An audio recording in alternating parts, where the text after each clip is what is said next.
All right, we're going to call the meeting to order. Good afternoon, everyone. This is the Monday, January 30th, 2023 hearing of the Minnesota Senate Transportation Committee. Quorum is present.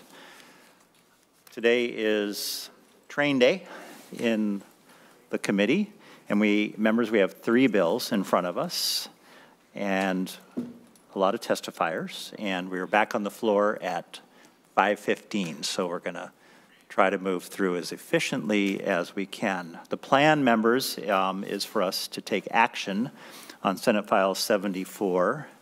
That doesn't mean you might see it again at some point in the future in this committee in a larger omnibus bill. We haven't quite yet figured that out. Senate File 202 and Senate File 4058 will lay on the table. Senator Jasinski, I don't know if did we talk about that? But that's what our plan is, if that's all right, for possible inclusion in a larger budget bill that we'll be seeing in a few weeks. So with that, welcome Senator Port to the committee, though you're a member of the committee, but welcome to the table, and please proceed as you would like with Senate File 74. Thank you, Chair Dibble and members. I am happy to present Senate File 74. It's a pretty simple bill. Senate File 74 would repeal 2 moratoriums that currently exist in state statute.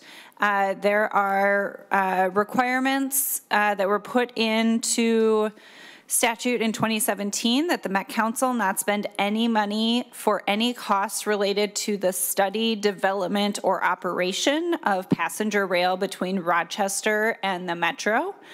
And a requirement established in 2002 that the Met Council must not take any action or spend any money for the costs related to the study, operation, or development of the Dam Patch commuter line, which would run between Northfield and Minneapolis. And also in that one that the Commissioner of Transportation must not spend any money to study or develop any plans as well. This bill would repeal those 2 moratoriums as we are having continued conversations about the importance of passenger rail, about the desire for communities to have or not have passenger rail in their communities. It's really hard to have those conversations if you can't even study whether or not they are feasible lines or whether the communities that they would serve want them, or whether the commuters that they would serve have a need for them. So respectfully, I ask that members of the committee move this bill forward. Let's end these moratoriums so that we can fully study the impacts of what these lines would potentially mean for our communities. Great, thank you. With that, members, we'll go to testimony, and then we will open up the hearing for questions and amendments from the committee. So first we have 3 folks who have signed up ahead of time to testify on Senate File 74. The first person we have is Jack Flom, who is joining us remotely. Oh, excuse me, Mr. Flom. Senator Port, I believe you have an author's amendment you'd like to offer. You're right, I do have an author's amendment.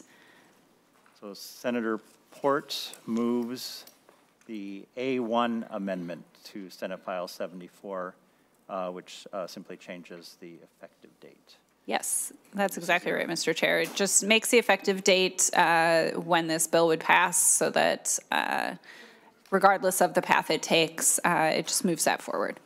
And this is the Committee of Origin and your first hearing? Correct. All right. Any questions, member? All in favor of the A1? Say aye. Aye. Aye. Opposed, say no. Motion carries. All right. Thank you. Thank you, Mr. Flom. Please proceed. Hi. Yeah. I'm Jack Flom, and I live in Minneapolis. I'm here today to urge you to support SF-74 and end the prohibition of commuter rail studies on these corridors. I grew up on both of these areas, bouncing between Kenyon, Cannon Falls, Northfield, and Rosemont for the first 18 years of my life before college, and the beauty of the region holds a special place in my heart. And I have roots in the region, which is why I'm here today to provide a much needed boost to this idea. because unfortunately there's been a lot of minority of people who have opposed these projects and shut them down before they were given a chance. We need to listen to numerous young voices that are tired of being isolated in the suburbs, 40 to 50 minutes away, walking distance from the nearest convenience store. We are tired of growing up in these stuffy and stale suburbs, which is why my generation is choosing to move to the urban coasts, where transit has been a priority for generations. It's sub-zero days like today that will always define our city, and we will just be a cold Seattle without the regional transit if we don't step up to the plate to provide an actual transportation network. If we had Washington or Boston's transit system, maybe we would actually be able to attract large investments from tech and attract investment like Amazon HQ2, or stop declining attendance numbers at the U. Support this bill, support the Rochester DMC plan, and support Minnesota's future by making our state uniquely attractive to young folks. Thank you. Thank you so much, Mr. Flom. Next up, we have Jesse Cook. Welcome to the committee. Jesse, please introduce yourself for the record and proceed with your testimony. Thank you. Thank you, Chair, members of the committee. My name is Jesse Cook. I live in Minneapolis. This bill is being discussed in the context of specific rail projects in our state, namely the Dan Patch Rail Corridor and a possible revisit of the Rochester Zip Rail. However, I'd like to use this time to speak more broadly about the economic impacts of commuter and regional rail as a whole and what stands to be gained by lifting this moratorium. As of now, the Twin Cities is served by one commuter rail transit, or CRT, line. The North Star is a service that has suffered underperformance and low ridership as a result of drastically cut service and a schedule that has not resumed pre-pandemic operation. As such, many lawmakers are hesitant to fund further commuter rail projects in Minnesota, believing it to be a wasteful use of state funds. When considering the cost of a transit proposal, it is imperative that we don't overlook the long-term financial benefit. For one, alleviating strain on our interstates. Auto infrastructure is ridiculously expensive. Necessary, but massively overdeveloped. And since many suburban and rural regions rely almost exclusively on it, we have no choice but to keep throwing money at highways, keeping them from crumbling under the burden of unrelenting traffic. When it's not complemented by transit, car infrastructure is not economically sustainable. With no alternative, commuters will have no choice but to contribute to the building traffic along these corridors, resulting in more wear and tear, more expense, more asphalt, and ultimately a greater degree of induced demand. To reiterate, Senate File 74 calls for no funding at this time. There are no immediate studies and no development that will take place once it is passed. All this does is allow communities a say in the matter, to decide for themselves whether rail is a worthwhile investment. Thank you. Thank you very much. Next up, we have Darwin Schaefer-Lane.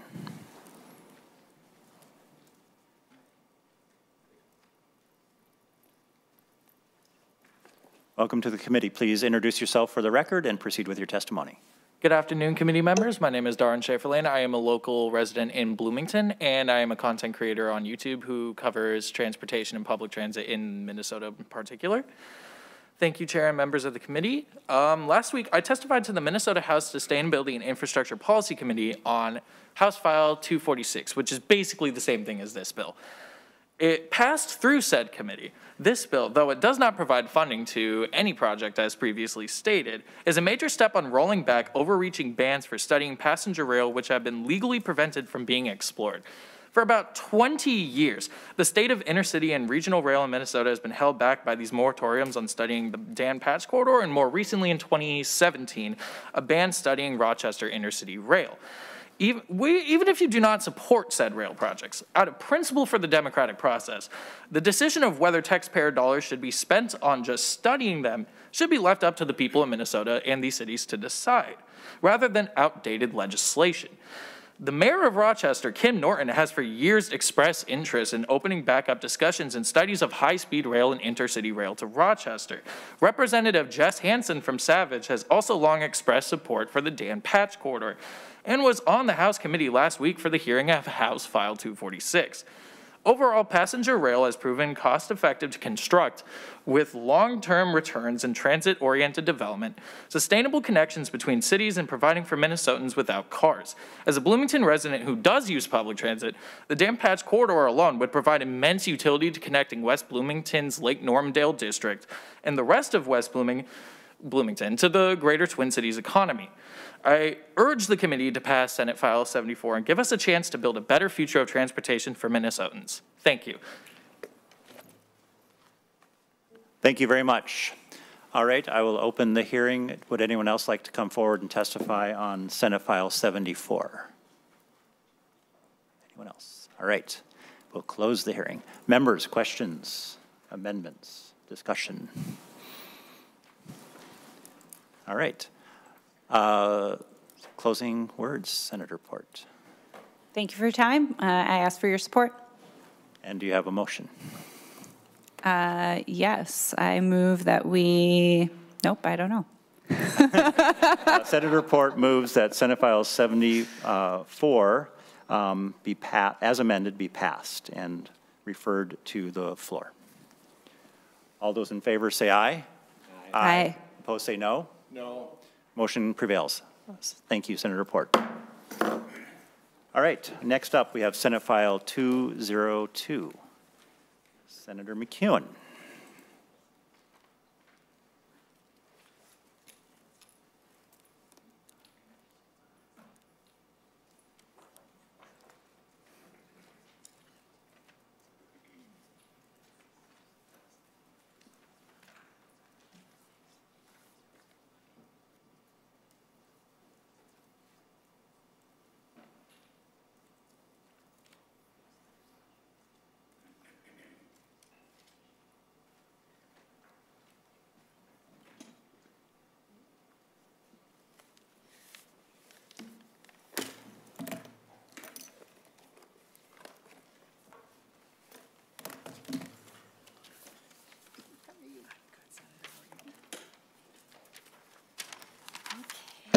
Welcome to the committee, Senator McEwen.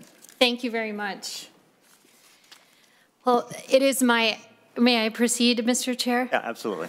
Thank you. It is my absolute honor and great pleasure to be presenting our bill for the Northern Lights Express today. Up north, people want choices. They don't want to be tied down to having to use their cars with no other options.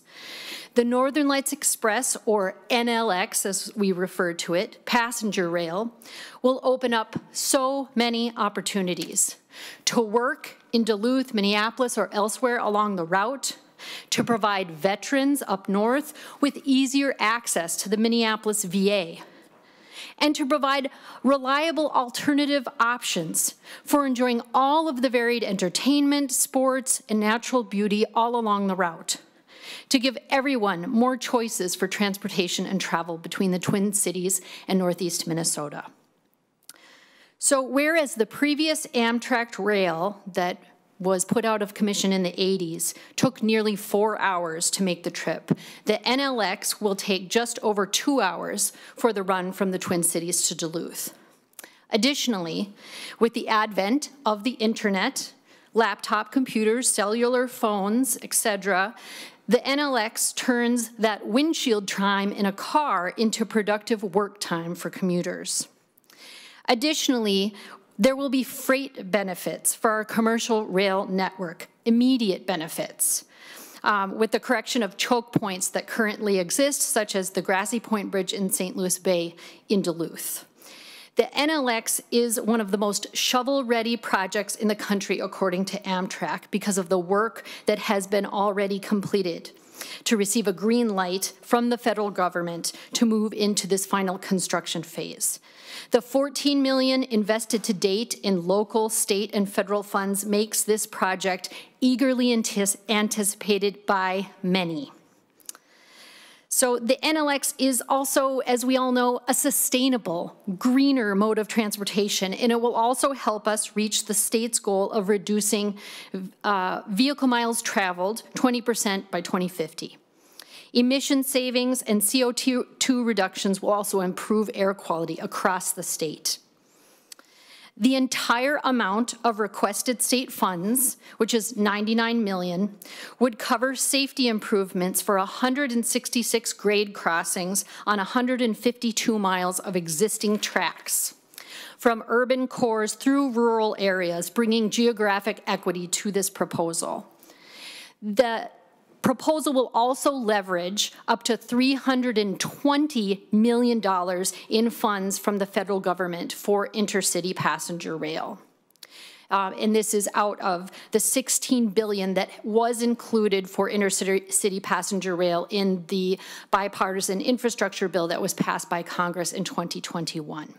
We know that this federal money is going to go to projects across the country, so we say, let's bring it here, let's bring it to Minnesota and connect all of these people along the route. Our return on investment analysis shows that there will be a positive return on investments to the state and local communities, including additional tax revenue of $375 million over a 40-year period, thanks to growth in the economy from this project. We have a variety of supporters of this project. I encourage you, colleagues, to go ahead and look in your folders. You'll see a variety of the building trades, unions. This project is projected to create 3,000 construction jobs and 500 ongoing jobs. In addition, we also have business supports and supports from communities along the route. Everybody's very excited. So then finally, I would just leave you with this note. I want you to imagine yourself. You're in the Twin Cities. It's June, July.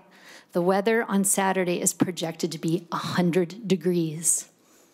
You know what you can do when the NLX is up and operating?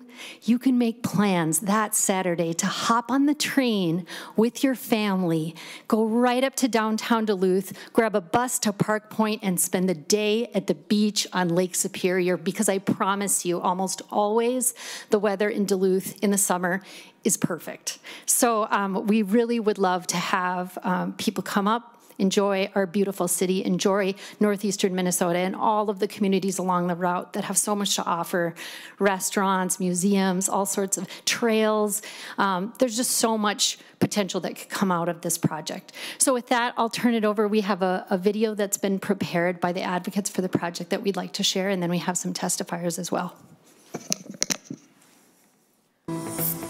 Igniting imagination.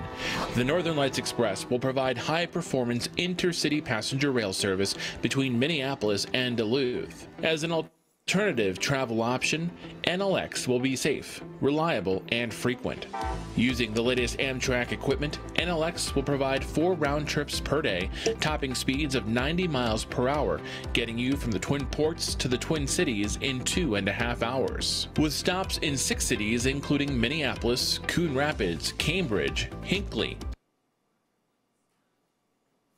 I think we're having a little technical trouble because the video was on a little bit of a lag too with the sound. Superior and travel will be more comfortable and convenient to get to college, work, medical appointments, family gatherings, and getaways. You know,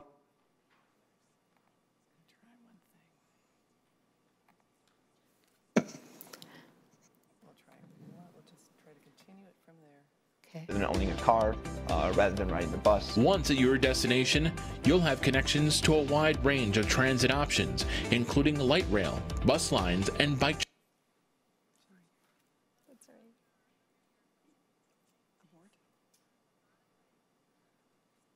trails. A recent study found 88% of those surveyed are in favor of Northern Lights Express, with nearly as many supporting the use of state funding to make it a reality. If Minnesota invests $99 million, we'll be eligible for up to 80% federal funding, or $309.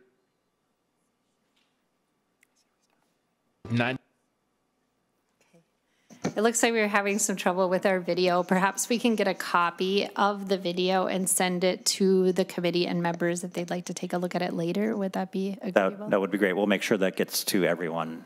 Thank you. We Sorry have about some, the trouble. yeah, some very kind of unstable Wi-Fi in these rooms, so we're going to have to solve that problem at some point. Yeah. Thank you. My apologies. All right, Senator McEwen, are you ready to move on to your testifiers? Yes, please, Mr. Chair. All right, so hopefully everyone has the agenda, and so we'll just take folks in the order in which they appear on the agenda, and I see that Councilmember Johnson has approached the table. So welcome to the committee. Please introduce yourself for the record and proceed. Thank you. Thank you, Mr. Chair and members. My name is Andrew Johnson. I'm on the Minneapolis City Council, and I'm also... Councilmember, you could get the mic very close to your mouth. Thanks. All right, I will lean into this mic. I'm on the Minneapolis City Council, and I'm also the chair of the Northern Lights Express Alliance. And I want to first say thank you, Senator, so much for your great introduction. I mean, you covered all the benefits of this project, and I am here today because I want you to know that this is an important project to cities such as Minneapolis and other cities all up and down this line. And you're going to hear from other officials that are on the other end of the line, and in between we have support from communities all across the state along this line. But not just this state. This isn't just a statewide project. We also have support in Wisconsin because we have a stop in Superior. This really is a Midwest project or value across the entire Midwest. I also wanted to really emphasize, as Ward 12, which is the community that I represent, has the Minnesota VA hospital in it. And we have veterans come from across the state for the tremendous service that's provided, for their service that they provided to the people of Minnesota. And I've heard story after story from veterans who have had such a difficult time getting down to the VA because of the weather and difficulties traveling on the road, particularly during winter.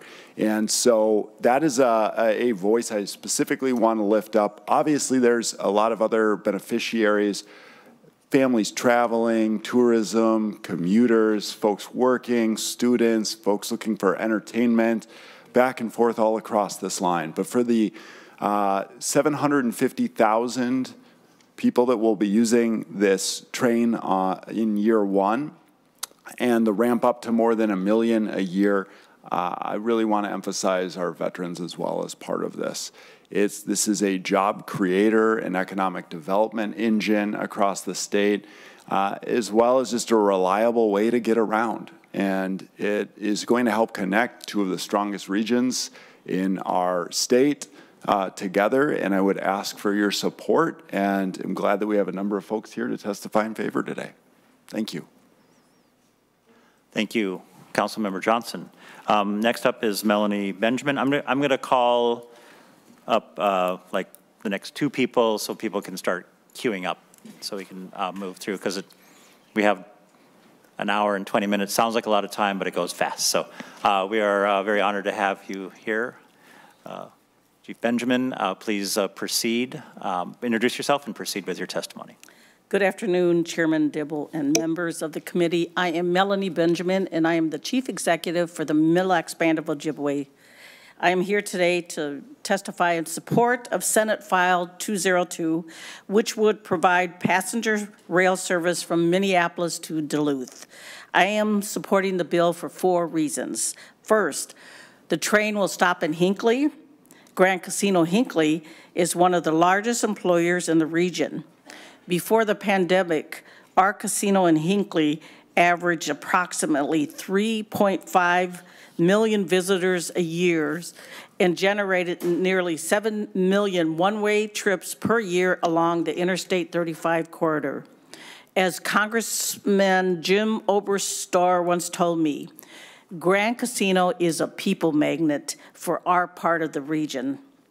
If approved, the NLX passenger rail would provide a cost-effective way to bring tourist and other business opportunities to Hinckley and the rest of our region. Our hope is that this would stimulate other businesses from retail to industry locating in East Central Minnesota. Second, the project is environmentally sound. With more people taking trains north from the Twin Cities, the car emissions and all that comes with them would be greatly diminished. With the number of people traveling the Interstate 35 corridor, the highways would be reduced. Public safety would be enhanced. Third, casino guests and employees would have a more cost-effective way to live in the metro area and avoid the travel on Interstate 35 to work in the stops along the way to Duluth.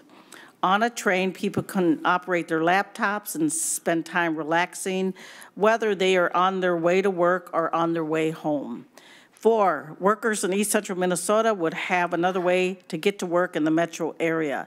If a person wishes to keep living in Pine County but work in Minneapolis, the train can provide safe and reliable transportation even when the weather is bad. For these and other reasons, we offer our support to Senator McEwen's bill. We believe it will help bring Minnesota into the 21st century with regard to providing a clean, efficient, alternative transportation. Thank you very much for listening to me today, Miigwech. Thank you so much. Next we have Keith Nelson from St. Louis County, and after Keith is Jim Payne from Superior, which will be remote.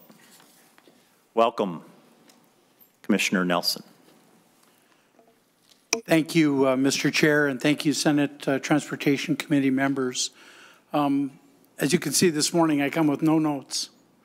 I've been working on... Please introduce yourself for the record formally. I'm sorry, introducing myself for the record. My name is Keith Nelson. I have been a St. Louis County Commissioner for over 20 years, 18 years working on this project. And I'm excited to be here today to see this project where it is. I could talk about a lot of things along this corridor. We could talk about the economic benefit. We could talk about the workforce development benefit. We could talk about the $100 million that will be spent on traffic safety on each and every, taking care of nearly 180 crossings along this line. Or we could talk about the fact that in St. Louis County alone, I have nearly 17,000 veterans that could use this line to access health care here in the metropolitan area. But today I'm going to put on my other hat because I've been a small businessman in northeastern Minnesota for over 40 years. If that's taught me anything, it's taught me that transportation and the ability to access transportation is one of the most important things there is for small businesses as well as for large businesses. This makes sense, folks. This line flat makes sense. It makes business sense. It makes common sense. I urge this Senate committee to support this. You're hearing from a number of testifiers, so I will stop with that. Thank you so, so much. Thank you, Commissioner. We have Mayor Payne from Superior, Wisconsin, who will be joining us remotely, and then after him will be Evan Vogel from Cambridge. Welcome, Mayor Payne. Good afternoon. Thank you, Mr. Chairman and members of the committee. I'm grateful for the opportunity to testify today. I'm also very grateful to Senator McEwen for introducing the bill. I'm actually a pretty big fan of hers. I don't get to say that often enough in public forums, so thank you. I won't echo Mayor Payne, please introduce yourself formally for the record. Sorry, I'm Jim Payne. I'm the mayor of the city of Superior, Wisconsin. And I was saying I won't repeat too much the points made by the previous speakers. I agree with all of them. I'm especially grateful to those speakers, especially Senator McEwen and Councilor Johnson, that referenced the veterans that will rely on this form of transportation to get to the VA hospital. Superior is at the head of a very large rural area in Wisconsin, which has some of the highest population of veterans anywhere in Wisconsin, many of whom are only beginning their journey down to the hospital when they get to the Superior and Duluth area. I'm a veteran of the United States Marine Corps myself, and so this is important to me and my fellow veterans. But while I was in the military, it was often easier for me to talk about being from around northern Minnesota, because Superior is not really like the rest of Wisconsin. It's not farms and cheese and the Packers. The Packers are definitely a thing, but we look a lot more like Duluth than northern Minnesota. And the Minneapolis-St. Paul metro area is our cultural center up here. And so the unique point that I'm hoping to bring to this debate that I hope you'll hear as you debate and eventually approve this bill, I hope, is that we are your customers too. We will attend concerts. We will attend sports games, though you probably won't appreciate which side we're on, down in the Twin Cities. We are your neighbors, and we will bring real economic and cultural advantage to the Twin Cities Metro, as well as the stops along the way. The other point I want to bring is I want to invite you up north to Wisconsin. We have a lot to offer in the North Woods along Lake Superior's South Shore as well. And we can expand opportunities for folks in the Metro all across the South Shore. Thank you for your consideration of the bill. I hope that you will pass it today and in the full session. Thank you. Thank you, Mayor. Next up, we have Evan Vogel from Cambridge, and then after Evan Vogel will be Daniel Fanning from Duluth. Welcome to the committee. Please introduce yourself and proceed with your testimony. Thank you, Chair Dibble. My name is Evan Vogel, and I'm the City Administrator for the City of Cambridge. First off, I'd like to thank Chair Dibble and this committee for hearing this proposed legislation and to the bill authors for moving it forward. In 2022, the Cambridge City Council voted unanimously on a resolution to support the Northern Lights Express project and asks for your continued support as the legislation moves forward. Senate File 202 presents an opportunity to leverage state assets to access significant federal dollars for an innovative commuter passenger rail project here in Minnesota. The City of Cambridge is slated to be the second stop north between Minneapolis and Duluth, and I'm honored to have the opportunity to be here and explain how I believe this project would benefit the City of Cambridge and the surrounding area. This rail line would undoubtedly benefit state tourism and provide a more environmentally friendly mode of transportation. With that said, it is the day-to-day commuter implications to and from Cambridge that I'm most excited about. Area residents would be able to park at the station in Cambridge and get to Minneapolis in approximately 45 minutes.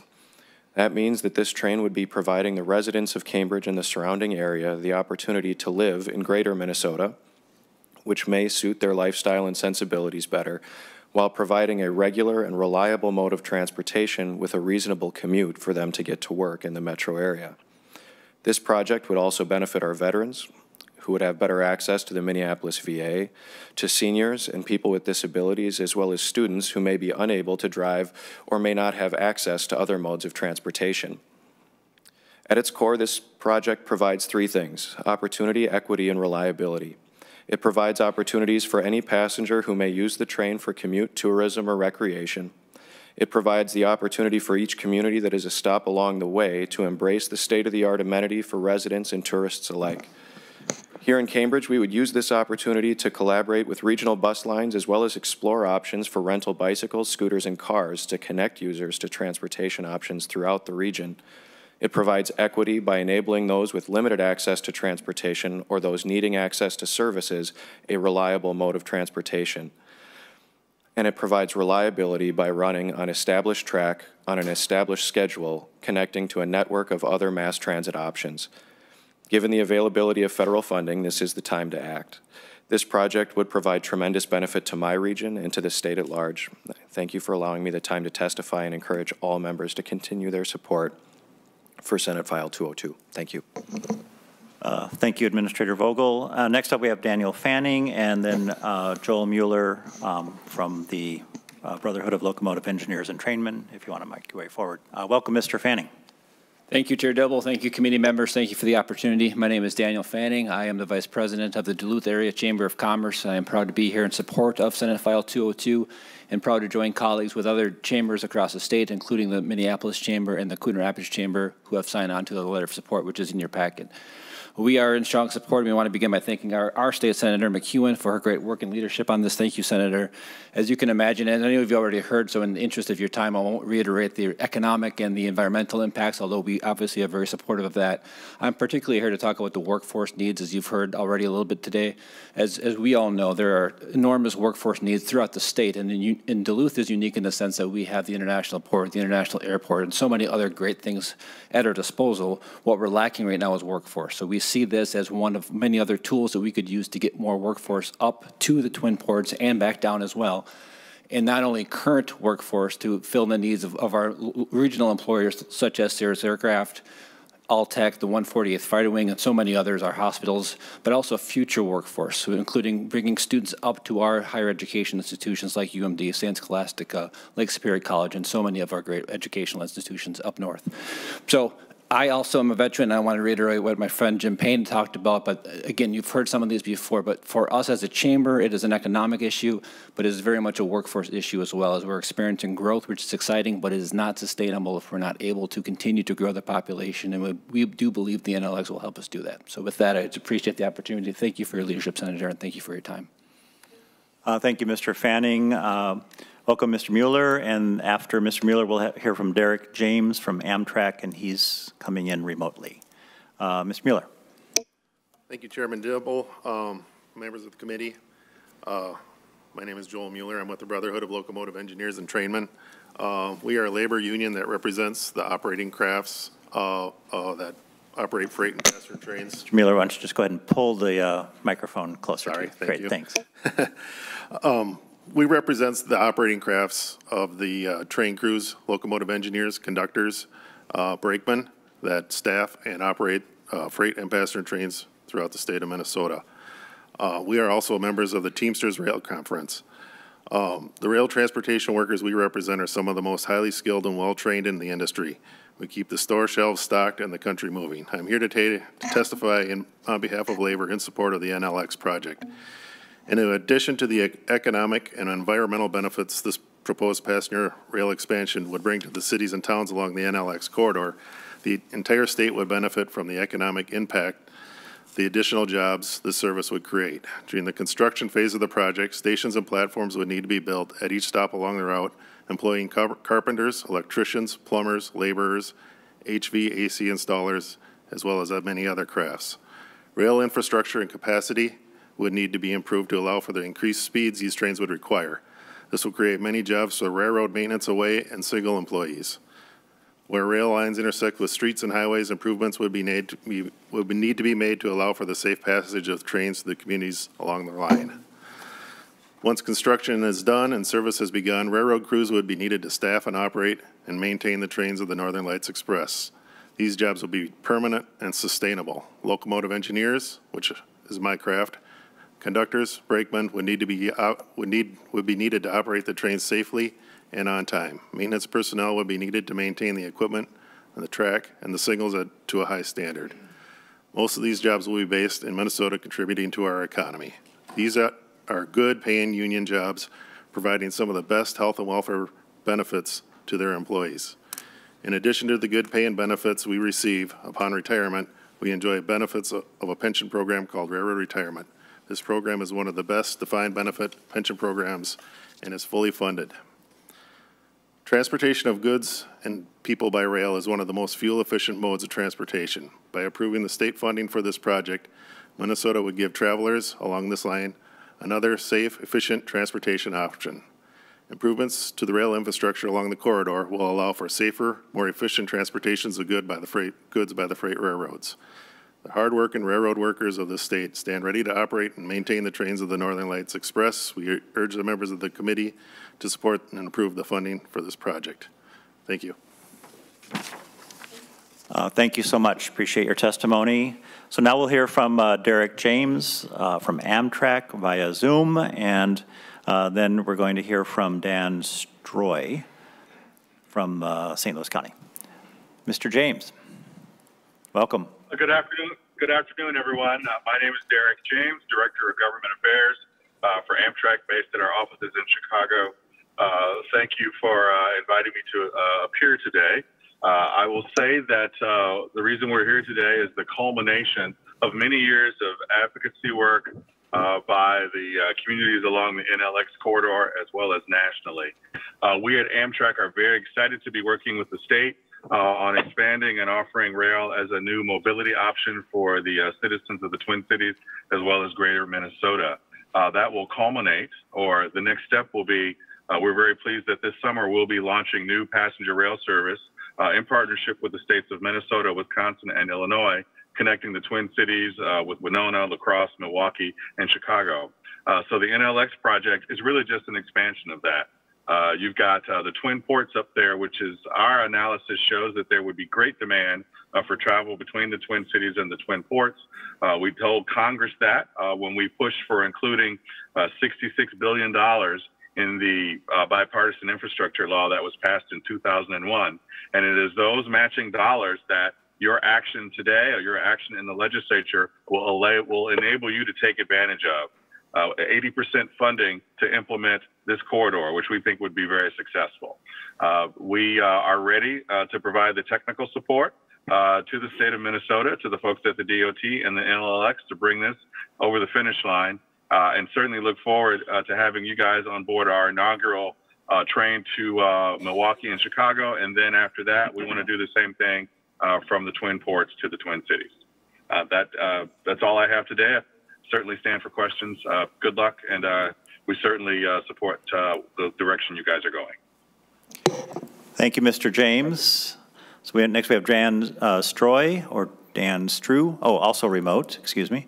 And then after him is Ken Bueller from NLX. Technical advisor. Good afternoon. Good afternoon, gentlemen. My name is Dan Strew. I am currently the president of the St. Louis County Historical Society, which is housed in the Duluth Depot building. Much like Jim Payne, I am also a Marine Corps veteran, a disabled veteran. I've been diagnosed with Parkinson's thanks to Agent Orange. I do go to the VA Medical Center. I will be going much more as it gets worse for me. I really support this bill. It's difficult sometimes to ride in the van going down there. The weather can be difficult. Also, you're in the van with other members that you're at their mercy. If they have a late appointment, we're not gonna get back to, I live in Superior, so I will not get back to Duluth until later. It would be very nice to be able to just go at my leisure. Also, my wife would be able to come with me. So I really support this bill. So thank you all very much. Thank you, Mr. Strew. Next up is Ken Bueller with the NLX Technical Advisory Committee, and then Frank Letterly from the Department of Transportation. Welcome. Thank you very much, Mr. Chairman, Senate members, and Senator McEwen. Thank you. My name is Ken Bueller, and I chair the Technical Advisory Committee for the Northern Lights Express Joint Powers Board. I'm also Executive Director of the Lake Superior Railroad Museum and North Shore Scenic Railroad in Duluth. I'm the anchor speaker before Frank, and turning it back over to Senator McEwen, along with Frank, Bob Manzeline, our Executive Director, is here, as well as Frank from the Minnesota Department of Transportation, and they'll be answering any real technical questions that might be concerning this project. I want to thank the senators and staff for their time today, and also thank those who took the time to testify about the importance of returning passenger rail service between Minneapolis and Duluth Superior. This is my Build It Now elevator speech.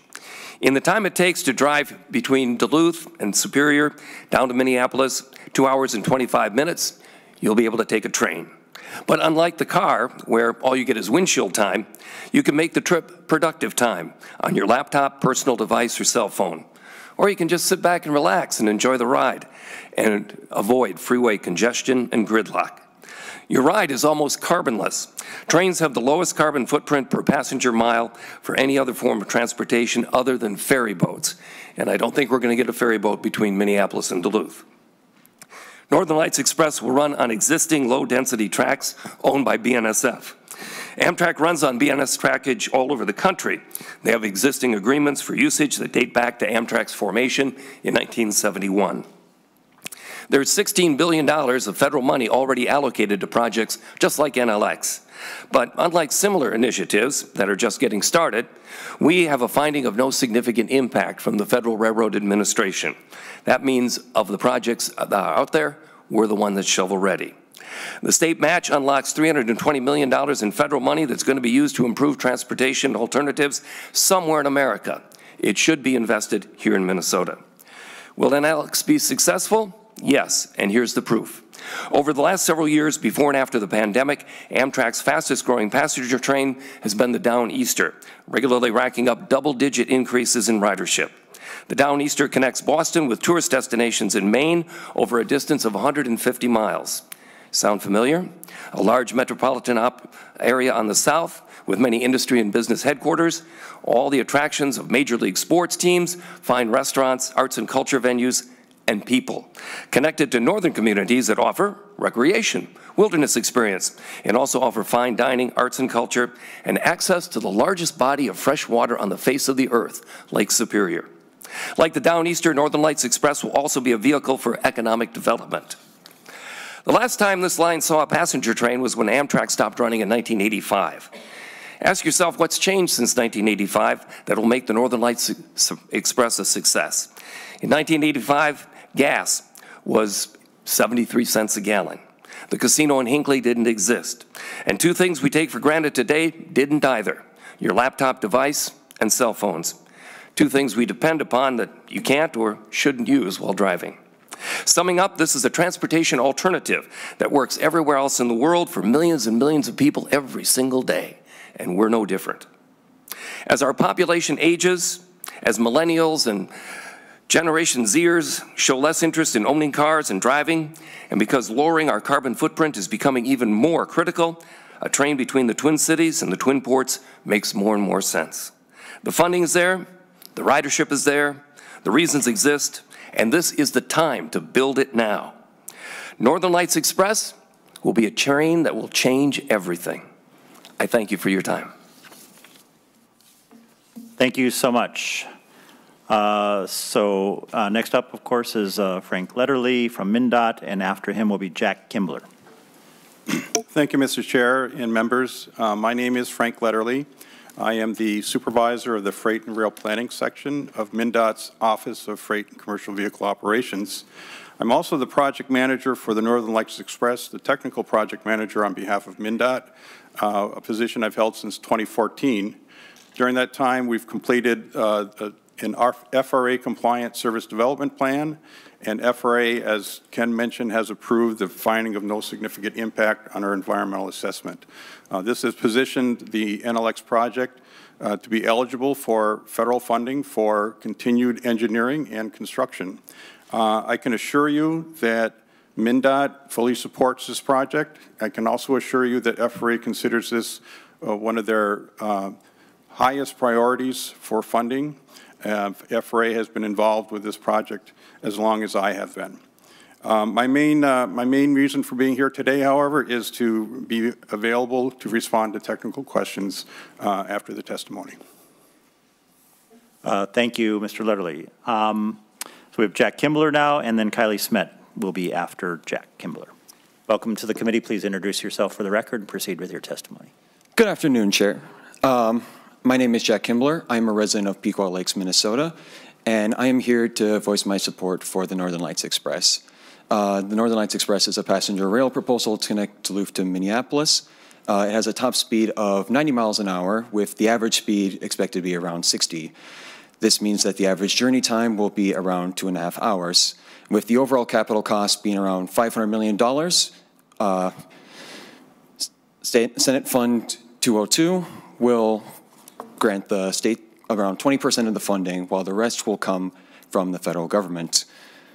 I believe in this project, but I understand why people can be skeptical, especially since Amtrak used to run a passenger rail service between Minneapolis and Duluth called the North Star. That's an Amtrak service, not the commuter rail that we have here. And it was quite unsuccessful. Because the freight operator Burlington Northern had terrible management prior to the ATSF merger in the 90s, there was a major maintenance backlog along the BNSF, or the Burlington Northern Hinckley subdivision, and ridership suffered as a result of poor service and backlog maintenance. This was also a time when the federal government was not interested in funding passenger service and preferred the expanding I-35 and supporting automobile transportation. This is why it is incredibly important that both the state and federal government support passenger rail, especially here in Minnesota. With the $99 million from SF-22 or 202, we can have safe and reliable passenger transit to and from Duluth. Thank you. Thank you so much. I lost my list. Here we are. Kylie Smet next, and Jesse Cook after Kylie Smet. Hello, my name is Kylie Smet, and I live in Minneapolis. Good afternoon, Chair and committee members. Thank you for your time today. I come to you as a Twin Cities college student without a car. Many of my friends are in the same situation. We rely on public transport to travel the great state of Minnesota. Recently, my friends and I were going to attend a convention in Duluth, but could not find a cost-effective transportation option to get there. Many college students also do not meet the standard rental car age of 25. The availability of a swift, affordable passenger rail service would have allowed us to attend our meeting and spend the weekend in Duluth, supporting its tourism sector. College students are far from the only group who would enjoy the benefits of the Northern Lights Express. There has been much talk lately of Duluth as a city for climate migrants pushed from their West Coast homes by dangerous wildfires and scorching heat. These environmentally conscious people will not want to contribute further to their plight by driving a car. A train between the Twin Cities and Duluth will additionally attract these migrants and give them the option of a green commute to work in the Twin Cities. With tickets recently confirmed to be in the $30 to $35 price range, which is easily competitive with the price of gas nowadays, the Northern Lights Express would serve as an essential transportation option between some of Minnesota's largest population centers. A connection between the Twin Cities and Duluth is vital for education, mobility, commuting, and tourism.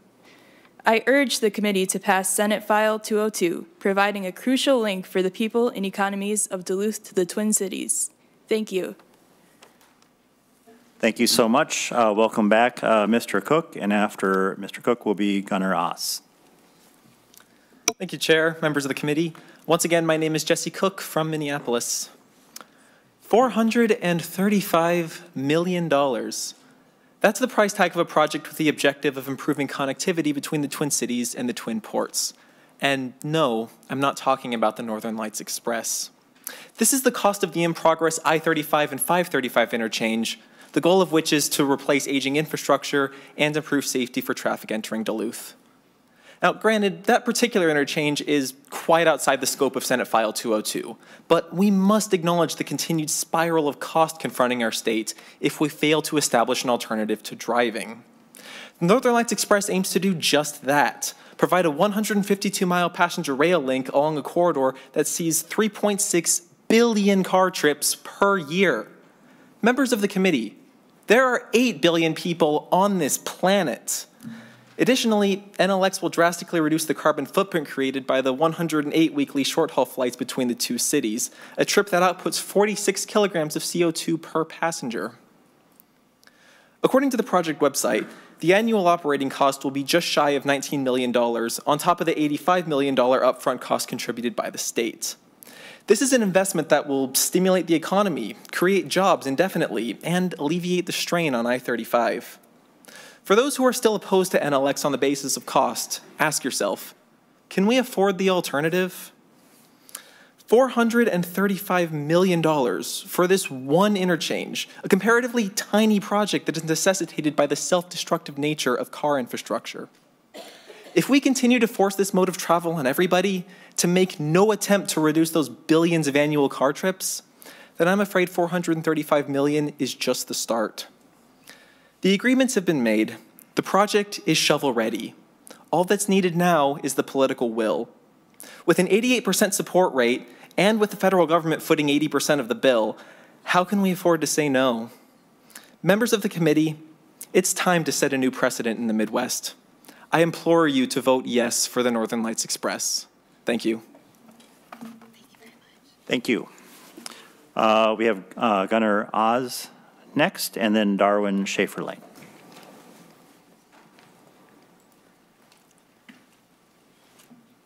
Welcome. Yeah, thank you, Chair and Committee, for allowing me to be here and speak today. My name is Gunnar Oss, and I'm a resident of St. Paul. But I do have a connection to Duluth. I was raised there and moved down here for school, where I have stayed since.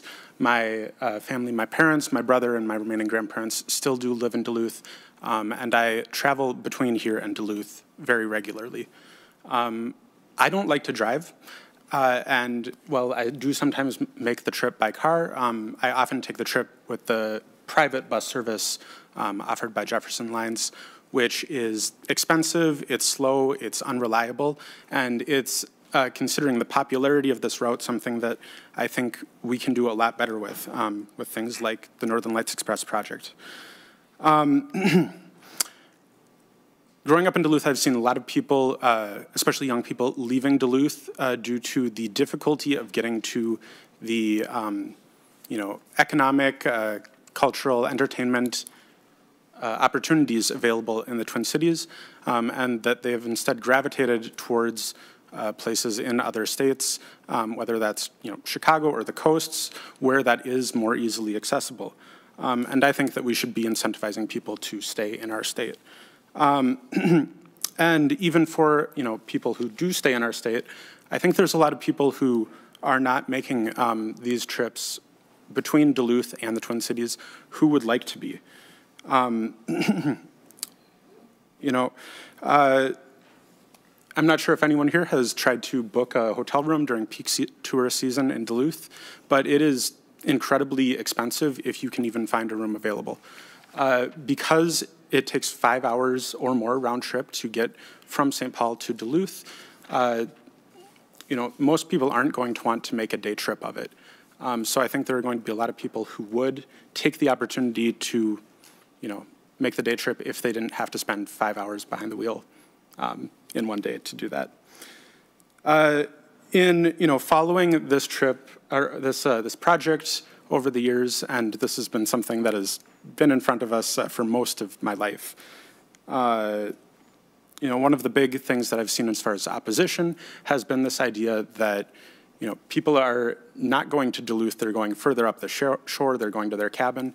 And to that I would just say that this project makes your trip better too, by taking people off of the road who either don't want to be or shouldn't be driving. Your trip is safer, faster, and more enjoyable. One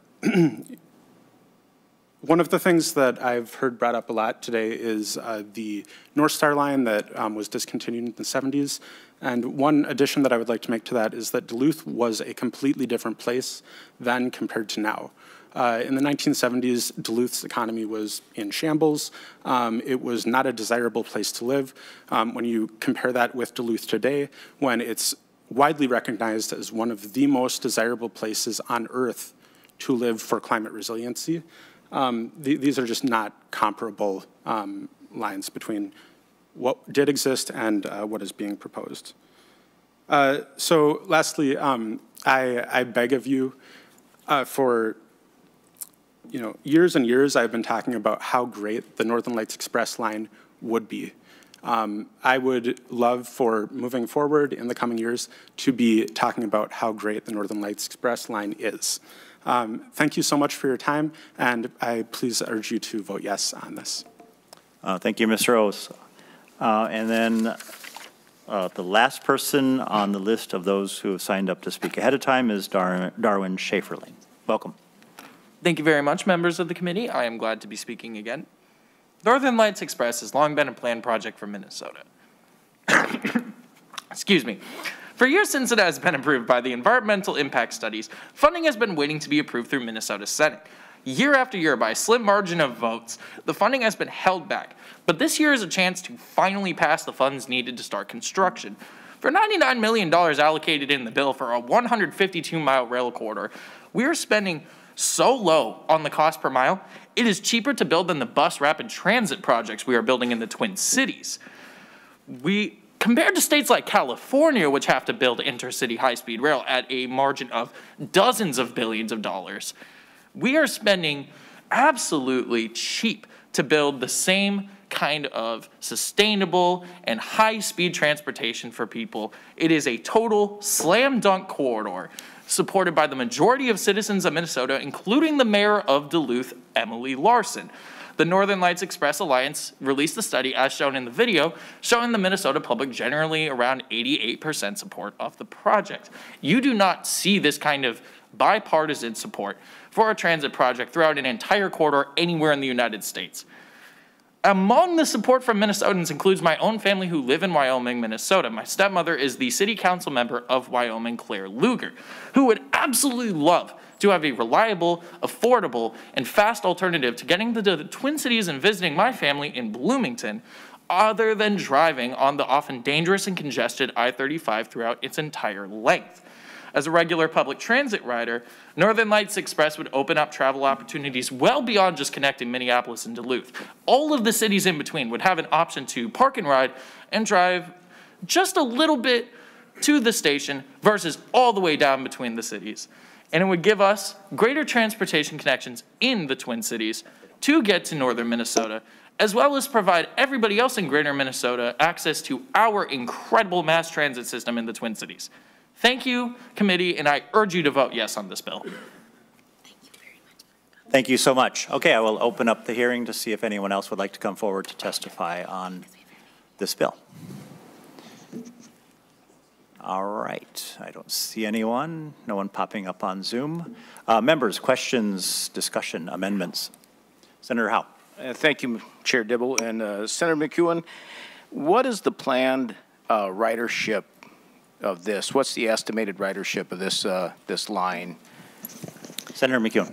Thank you, Mr. Chair, and thank you, Senator Howe. I believe, my understanding is that in the first year, it's expected to be at 750,000 and then start to climb up in subsequent years about 1 million. But if I'm incorrect on that, if any of the experts want to weigh in, please, I would invite them to come on up. Senator, Mr. Chair, Bob Manzeline, St. Louis and Lake County Rail Authority, working on the NLX project, and the senator is absolutely correct. About 750 the initial year, working up to 1 million after the 6 years. A little closer to the microphone, thanks. Up to about 1 million after the 6th year of operation. Great. Senator Howe. Thank you, Chair Dibble. So, Senator McEwen, is there any, I heard a number thrown out there of $35 a ticket price. Is there any state subsidy to that piece, or is that the full cost of the ticket? Because I'm familiar with having rode the commuter rail North Star, and there was that subsidy went anywhere from over $90 per ride down to $22. So, is there any cost here as a subsidy for the state? Senator McEwen. Thank you, Mr. Chair. Thank you, Senator Howe. I'm going to defer to our expert here. Mr. Anderson. Mr. Chair and Senator, yes, there will be a state subsidy for the operation. Right now it's being projected at $7 million per year. And someone can do the math on the initial 750,000 riders. I don't have that in front of me. And then that subsidy will continue until it reaches full ridership. After its probably 6th year, which will gradually decrease. We're looking at a 60% initial ridership, increasing to 100% after about 6 years. Did that answer your question? Senator Howe. Actually, that's probably all my questions. I guess what I'm going to do is basically make my statement. I rode the North Star commuter rail for about a year. And I will tell you, when you talk about reliability, I had a friend of mine who was an investigator for the Department of Revenue. He lost his job because of the reliability of North Star, because he couldn't get there at the time that he was supposed to get to work. So, because what happens when snow and ice get on the rails and freeze up the switches, you institute and they ride a bus. That's what happens to rail. When we talk about the last time I was going to take, which was, we were looking at taking an Amtrak, the thing was 9 hours late. So when you talk about coming down for a VA appointment, and I go to St. Cloud VA because it's, to me, a better facility than Minneapolis, but that's my opinion, been to both. But when you're talking about coming down for a VA medical appointment, and the Amtrak is going to be late by as much as 9 hours as far as coming from the West Coast, you're not getting there. So you know, I guess I like that you got the idea that this thing is going to be a nice, reliable, cheap transportation, but my experience with riding a commuter rail, that's not reality. It's not reliable. You can't count on it to be there, and you can't count it to be on time. So I guess as we go forward and we're starting to look at this, ridership on the commuter rail, that's one of the reasons it's plummeted on the North Star Rail, because it wasn't reliable. Couldn't get to work where you wanted to go. So I rode it for a year, and after that, it struggled. So members, be cautious as you go forward, because this could commit us to a large, long-term cost that we are still paying for with the commuter rail going to St. Cloud, or actually to Elk River. And I don't believe that the proof in principle is there yet. Thank you, members. Thank you, Senator Howe. Senator McEwen. Thank you very much. I appreciate the concern, Senator Howe, and you know, I'll defer to our experts here to perhaps offer a comment if they have one in response to your concerns. But I would also note, as a regular commuter down from Duluth, a number of times we're also laywayed because of weather on the freeway.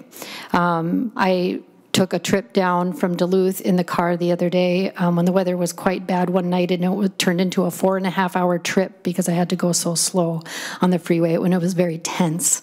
I was like this the entire time. So we have problems with various modes of transportation. I also think there's a difference between the North Star commuter rail and the proposal that we're looking at for the NLX, and maybe some people can expound on that a little bit as well. And I'm sorry to hear that you had such a negative experience with the North Star commuter rail, but this, it seems to me, is something very different. And with that, if any of our experts have anything additional, I'll defer to them. Mr. Letterly.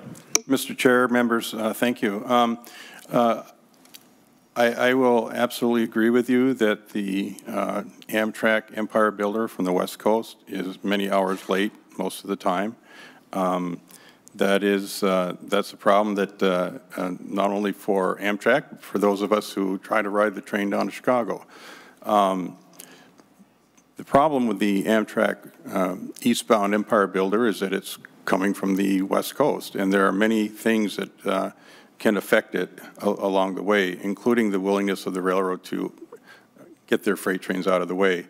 One of the challenges they have is that once they're 15 minutes late, 30 minutes late, they start losing their freight slot. It just gets worse and worse. So part of the analysis that we have done for Northern Lights Express is work very closely with BNSF to identify those capacity improvements that are required to allow us to run reliably and on schedule. That is what the money's being spent on. Sidings, signaling, and other capacity improvements, precisely to ensure that MnDOT, as the state-supported operator of the service, Amtrak would be operating the train on our behalf.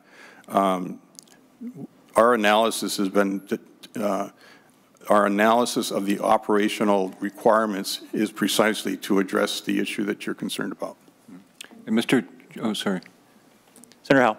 Thank you. That brings up a question I have, because I know, you know, the reason we didn't go to St. Cloud with the North Star rails because we didn't have 2 lines of rail, and now they've got it, and now we still don't do it.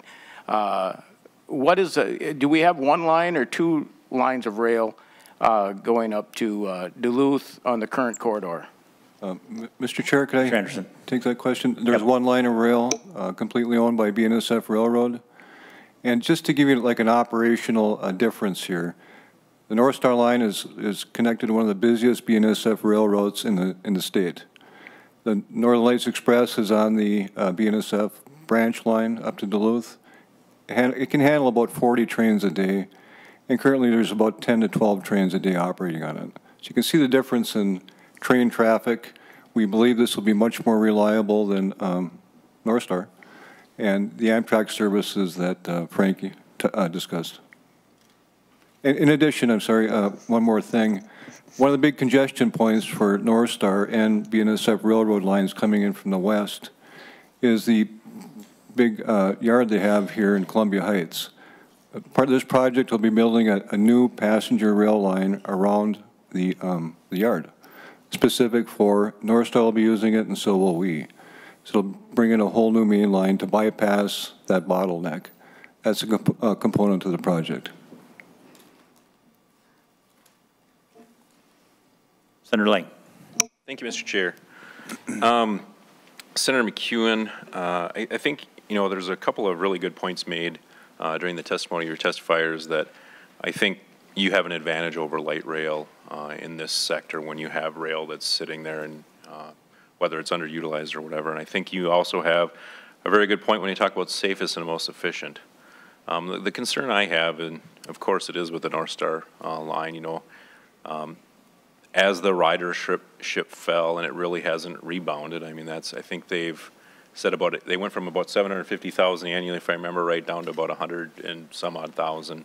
And it really hasn't rebounded yet. And that's of particular concern. I don't think it's fair to compare this project with light rail. I truly don't. But $500 million is a lot of money. That's something where we've talked about in this committee, and buses, we're throwing buses into that mix of conversation, and Senator Dibble has talked about having a committee hearing about buses in the future. And I'm curious, does St. Louis County, I think, was it Cambridge and Duluth, I mean, they're aware of the lawsuit that went on with Anoka County and the North Star commuter line, and I don't really know how that all shook out at the end of the time, but I know there was a dispute. And is there a user agreement with all of those public entities that would subsidize the rail like Anoka County had? I guess that's really one of the biggest concerns I have, is that, Cambridge, Duluth, and St. Louis County, if St. Louis County is committed to, being a user and promoting this, are they on the hook financially when it comes to perhaps if a lower ridership actually happens? I don't know, that was a really long question, I'm sorry. Well, there's a little speech mixed in and then a little question dropped in, so it's all good. It's how we roll here in the Senate. Senator McEwen. Thank you, Mr. Chair, and thank you, Senator, for that question and concern. I confess to not know what the answer to that would be, but I appreciate you raising that issue, and I will turn it over to any of our experts who may have an answer to that. Mr. Chair and Senator, I don't have the answer to that. Something we'd have to look into. I'm just a little bit hazy on the question, so maybe we can clarify that too.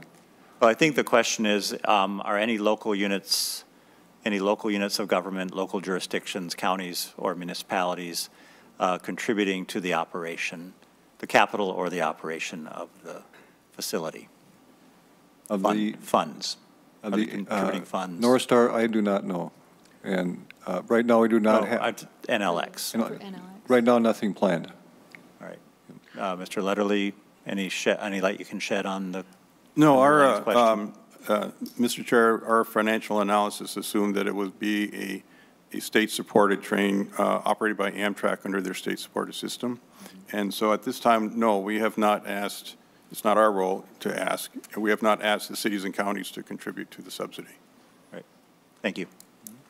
All right, Senator Jasinski. Thank you, Mr. Chair and Senator McEwen. So everything sounds great. Don't get me wrong, it sounds like a nice new train. And my daughter goes to college at UMD, and I'd love to go up and see her on that. And great restaurant, the Boat Club downtown Duluth, I like to go to when I'm up there. And I'm sure the poll, when you give a poll to someone, would you like this? And of course they'd say yes, because it's a neat new shiny train and it sounds good. But I don't know, when you do the poll, if you talk about finances in there, and to understand the dollar amounts is what we have to look at this to make sure it's feasible. And obviously at $400 and some million and $99 million from us, and an ongoing $7 million subsidy, and I appreciate your numbers. I don't see that happening, and that's my concern. You know, I've traveled on train in Taiwan and Germany and Japan, and they have the density there in those areas that really support that.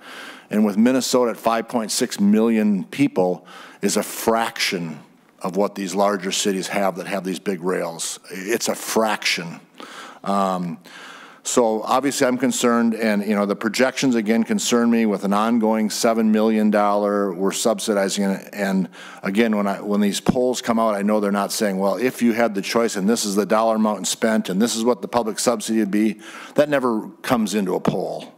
The poll comes in, would you like a train from Duluth to Minneapolis? Of course everybody's going to say, yes, I would. So I'm concerned about the money side of it, obviously. You know, we asked for a study, a post-COVID transit study, and that's not been completed to my knowledge, so we don't have the numbers on what's going on there.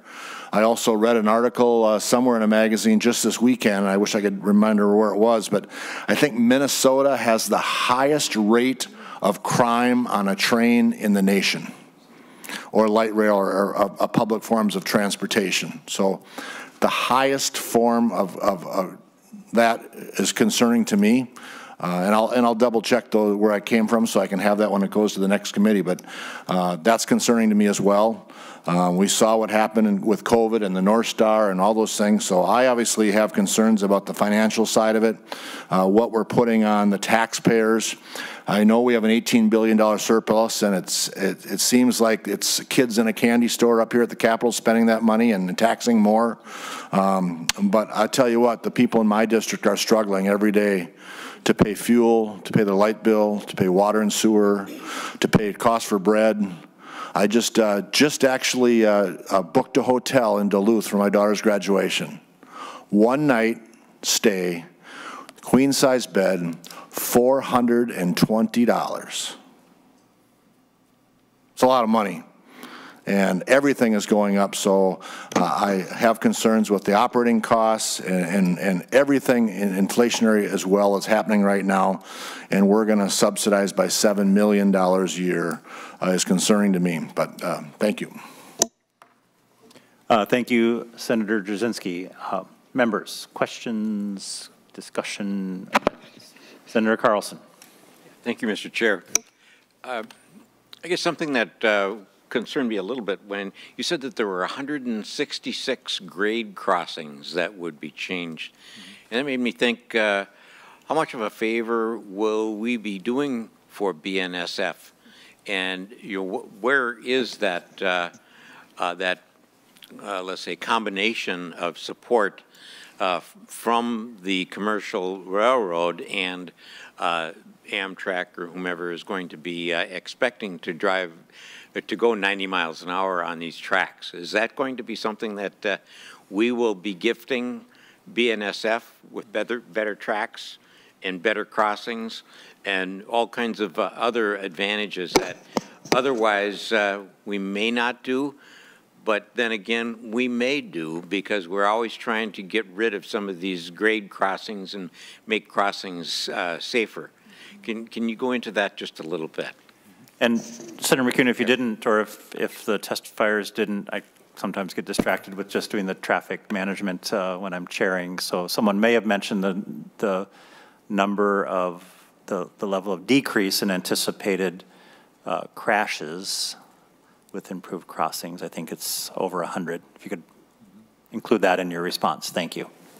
Thank you, Mr. Chair. And thank you, Senator Carlson, for bringing up this issue. This also is an issue that I have given a lot of thought to, and I'm always concerned about instances where the public is footing the bill for private corporations to improve infrastructure that probably they should be maintaining. However, I am very much persuaded that, as Chair Dibble alluded to, that the state does have a lot of interest in making some of these improvements, not just for the facilitating this passenger rail, of course, but for these basic safety improvements, and also improvements that will facilitate more efficient commercial rail. We have just some problems with the rail in terms of efficiency for commerce as well. So this doesn't just benefit the NLX, it also contributes to the safety on our highways, and it also helps facilitate ease and efficiency in commerce. With that, I don't know if anybody else has anything to add to that as well. Well, Mr. Letterly. Mr. Chair, members, I just wanted to say that, yes, a fairly substantial portion of the capital cost is upgrading the numerous grade crossings along the corridor. And I think the point of view that we at MnDOT take is that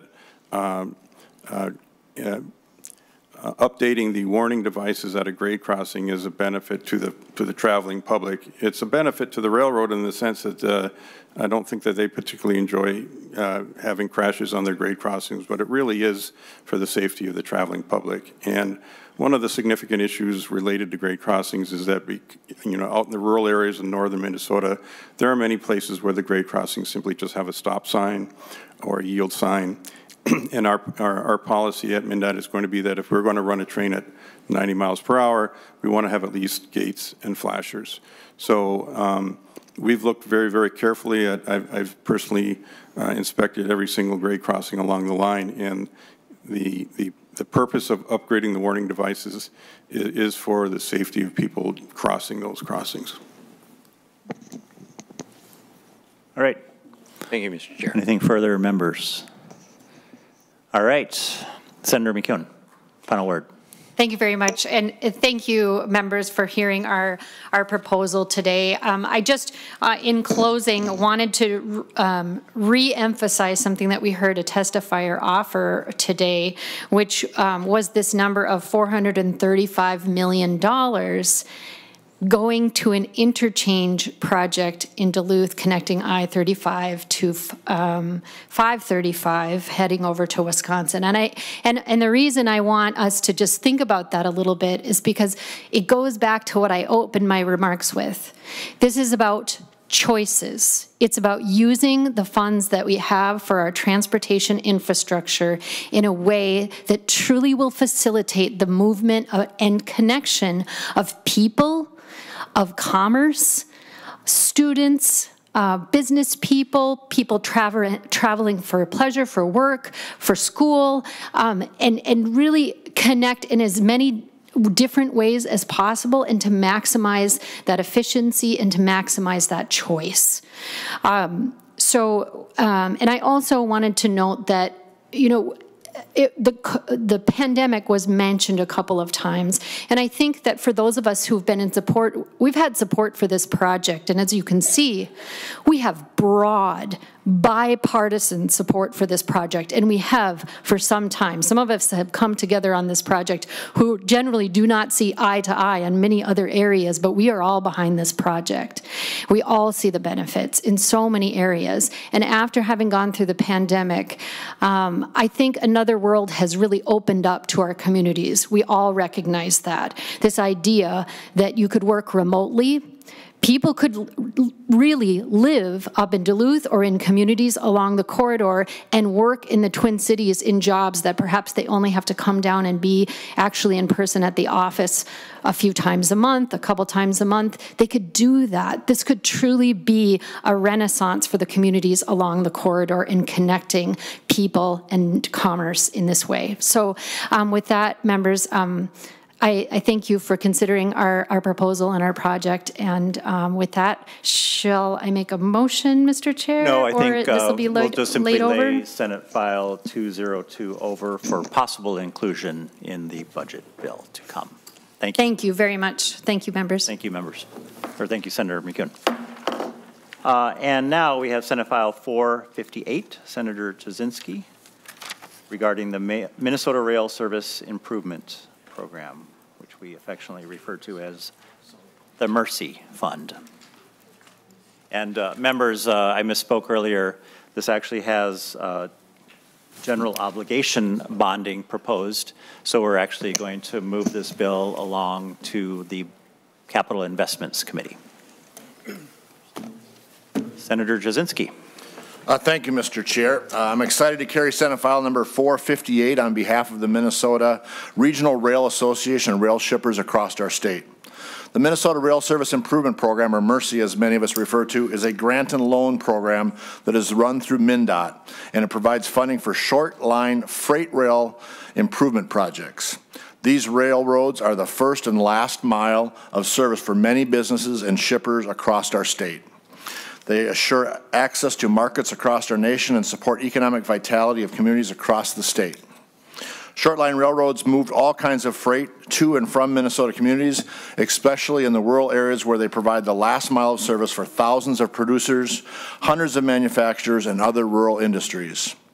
Unfortunately, the MERCI program has been woefully underfunded since its inception, and this $20 million request is only a small portion of identified need for our state.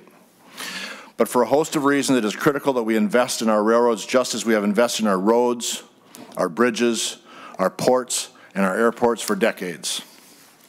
The 2015 State Rail Program plan conducted by MnDOT noted that Minnesota's short line railroads have over $250 million worth of infrastructure repair and replacement needs.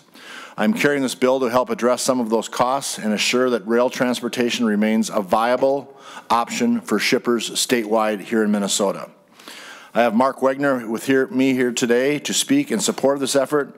Mr. Wegner is the CEO of the Twin Cities and Western Railroad. I also have Sarah Erickson, a lobbyist for the Minnesota Regional Rail Association, available to answer any questions. Thank you, Mr. Chair. Thank you. I don't see Mr. Wegner. All right. So are you Mr. Hall? Correct. Oh, all right. I'm sorry. I know Mark Wegner well. So. Mr. Wagner wasn't able to make it. So. Great. Thank you. Welcome to the committee, and please introduce yourself for the record and proceed with your testimony. Thank you, Chair Dibble. My name is Wayne Hall. I am co-president and chief operating officer of the Minnesota Commercial Railroad. I'm here on behalf of the Minnesota Regional Railroad Association, which includes 18 short freight lines in the state of Minnesota. We are large and small and provide service to the Minnesota rail shippers. I am pleased to speak in support of Senator Jasinski's bill. It will provide $20 million in added funds for the Minnesota Rail Service Improvement Program, the MERCI program. Senator Jasinski's bill will help offset some of the very expensive costs of replacing our state's aging rail infrastructure. Railroading is a very capital-intensive business. Replacing track, some of which are over 80 years old, can cost as much as $500,000 per mile. Replacing a bridge can cost as much as $1 million. And the annual maintenance we do to ensure safe operations can run from $15,000 to $20,000 per mile. For small railroads that struggle to meet these costs, the MERCI program can help them make upgrades to their infrastructure, which improves service for rail shippers. And these improvements in turns often generate new investments by customers they serve. Often those investments create jobs. I have one example of that. In 2017, our railroad received a $1.5 million grant to upgrade 6.5 miles of track between the city of White Bear Lake and Hugo, Minnesota. For that investment, J.L. Schweeters at the end of the line there upgraded and built a 200,000 square foot warehouse. They just recently added another 45,000 square foot warehouse and added 125 jobs. Freight railroads exist for only one reason. It's to move commodities. Investing in Minnesota short lines directly benefit producers, shippers, suppliers, businesses, and the communities they serve.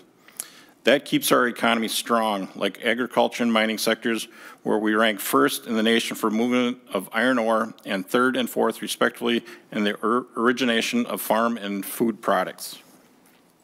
And finally, let me note that railroads move freight more efficiently with less impact on the environment. The average rail car carries 4 times more freight than a large truck.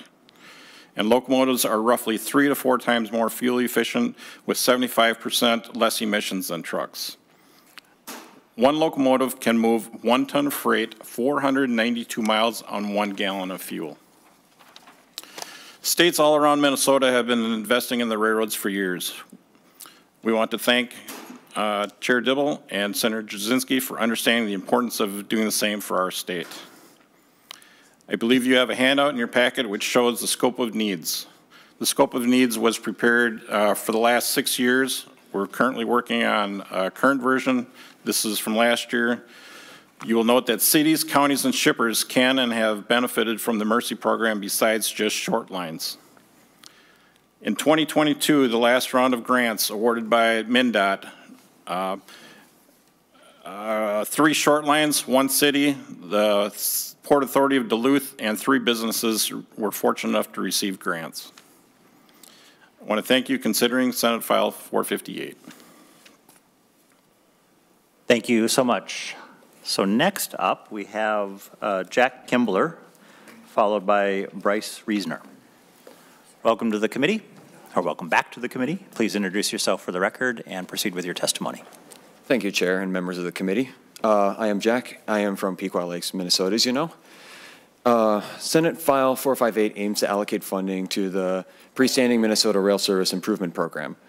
While I am a proponent of rail infrastructure improvements, especially freight rail, I would like to express a number of concerns with this particular bill. I find that the language is rather vague, and this bill is not backed by sufficient documentation indicating how the funds are being used and how much is being used. There's no companion bill, no summary, and no prior hearings that I am aware of. According to the MSRI information posted by the state DOT, $6.5 million is available in the form of a grant. Does this bill allocate further funds on top of those provided by the Transportation Appropriations Bill, or does it simply distribute the funding from the transportation budget? Further, how is this money being distributed? All evidence indicates that freight railroads will see a vast majority of it, leaving almost no capital for the improvement of passenger rail service. These funds will become increasingly important in the light of projects like the Dan Patch Corridor, a possible extension of the North Star, and even a new Amtrak route, being the NLX. While I am not speaking in direct support or in opposition to this bill, I would like these concerns to be addressed. In comparison to other transit-related bills discussed in this committee, I find this one especially lacking in public available information. Thank you for your time. Thank you, Mr. Kimbler. Bryce Reesner. Thank you, Chair and members of the committee. I am Bryce Reesner, and I am going to tell you all something shocking. I wasn't present at the Battle of Verdun, nor did I bear witness to any event of the First World War. And without having seen it directly, it is truly hard to comprehend the scale of the first industrialized conflict and its impact on Europe's environment. But if you want a taste, take a trip down Highway 23. On the way over, you won't see anything spectacular, just the awe-inspiring beauty of Minnesota's nature, endless clear blue lakes, thick lush green forests, yada yada. But after a point, you'll start to notice a couple of oddities. First, the lakes will disappear. Then the forests, and next the ground itself. The howitzers employed during World War I fired off shells that would completely unearth centuries-old soil, tearing apart the rural countryside and people's homes. And while that's a scary thought on paper, I've never seen anything like that until I went to visit my grandma and saw the devastation the road expansion did. The grass I had taken for granted and the earth that I was never supposed to see had been ripped up, placed in giant mounds on either side of the highway. And where nature had once grown fruitfully is now only a sickening stench, boiling hot tar smeared over where life had once grown. Despite having suffered the brunt of 2 world wars, Europe's environment today is immaculate, but the route to Painesville will never recover. Because unlike Europe, America can only build endless, inefficient, and expensive highways that rip out the beauty of our state. Along Highway 23, there are a bunch of signs saying, 4 lanes for you. And I think that's really funny because I don't own a car. They tore up all this land for something I can't use. But that's the great thing about tracks. It can be used for freight, public transit, leisure, and whatever else we want to transport cheaply and efficiently. Let's build a better Minnesota, not with 4 lanes for the privileged, but with the cost-effective and environmentally friendly freight. I wasn't present at the Battle of Verdun, so I couldn't do anything then, but I'm here now. So let's stop the devastation and build something for everyone. Thank you. Thank you, Mr. Reesner. Members, I'm sorry, I will open up the hearing. Would anyone else like to speak to Senate File 458? All right. Members, questions, discussion, amendments? All right. Well, Senator Jasinski, you're proving you're an environmentalist here with Senate File 458. Thank you, Mr. Chair. Just one last comment. The Mercy funds have been very valuable in the past. As I well know how important they are. I would just ask for the committee to approve and move it on to capital investment. And thank you for your time this afternoon. All right. So Senator Jasinski moves Senate File 458 be recommended pass and referred to the Committee on Capital Investments. All in favor say aye. Aye. Opposed say no. Motion carries. Thank you, Mr. Chair. So members, on Wednesday, we're going to have a discussion, no bills, regarding what transportation means to a variety of communities in Minnesota in terms of access to things they need to get to. And then Monday, we are going to hear, if you're not completely tired of driver's licenses, we have several bills that have to do with various aspects of driver's licenses. Probably a little bit different than the last conversation we had about driver's licenses. And then I think Senator Jasinski has a couple of bills that have to do with titles and impounded vehicles. We might take another bill that has to do with impounded and towed vehicles as well. So that's what next Monday probably will look like. Anything further, members? With that, we are adjourned. We're due up on the floor in about 7 minutes.